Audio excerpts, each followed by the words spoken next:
said someone in New Town. That's what you think, said a neighbor. One morning, Goldilocks' mother sent her to buy muffins in the next village. You must promise not to take the shortcut through the forest. I have heard that bears live there. She said, I promise. Said Goldilocks. But to tell the truth, Goldilocks was one of those naughty little girls who do exactly as they please. Meanwhile, in a clearing deeper inside the forest, in a charming house all their own, a family of brown bears was sitting down to breakfast. Pooty! This forest is scary. I have burned my tongue. cried Papa Bear. I'm dying. Cried baby bear. Now, really? Said Mama Bear, who was of medium size. That's quite enough. I know. Why don't we go for a spin while the forest is cooling? Said Papa Bear. Excellent. Said Mama bear. So they got on their rusty old bicycle and went off. A few minutes later, Goldilocks arrived at the bear's house. She walked right in without even bothering to talk.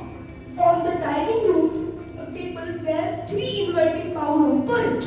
I don't mind if I do. Said Goldilocks, helping herself to the biggest bowl. Pooty! Cried Goldilocks and she spat it out.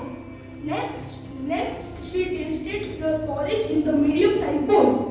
But that porridge was much too cold. Then Goldilocks tasted the porridge in the little bowl, and it was just neither too hot nor too cold. She liked it so much that she gobbled it all up. Feeling full and satisfied, Goldilocks thought it would be great fun to have a look around. Right away she noticed a lot of coarse brown fur everywhere. They must have kitties.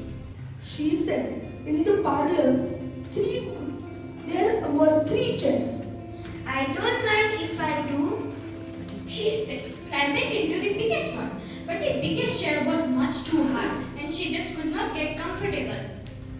Next, she sat in the medium-sized chair, but the chair was much too soft and she thought she might never get out of it. Then Goldilocks sat in the little chair. And that chair was just right, neither too hard nor too soft. She liked it so much that she rocked and rocked until the chair fell completely to pieces. Now all that shocking left quite let Goldilocks tuckered out. I could take a little snooze. She said. So she went to look for a comfy place to nap. Upstairs were 3 beds. I don't mind if I do. Said Goldilocks, and she got into the biggest one. But the head of the biggest bed was much too high.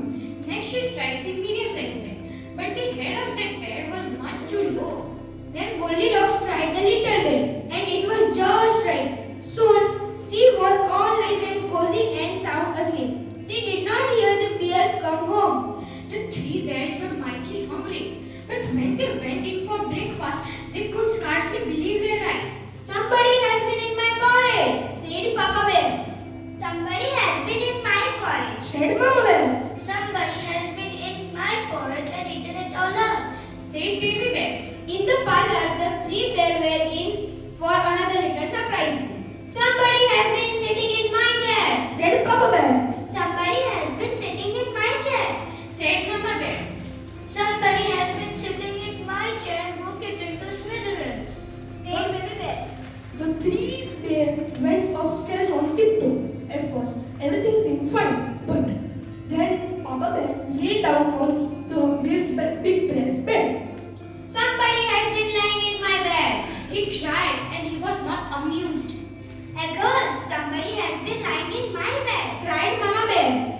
Look, somebody has been lying in my bed and she's still there. Cried Baby Bear. Now see here. Roared Papa bear. Goldilocks woke up with a start, and her eyes were nearly popped out of her head. Before the bears could demand a proper explanation, Goldilocks was out of bed, out the window, and on her way home. Who was that annoying little girl? Asked Baby Bear. I have no idea. Said Mama Bear. But I hope we never see her again. And they never did.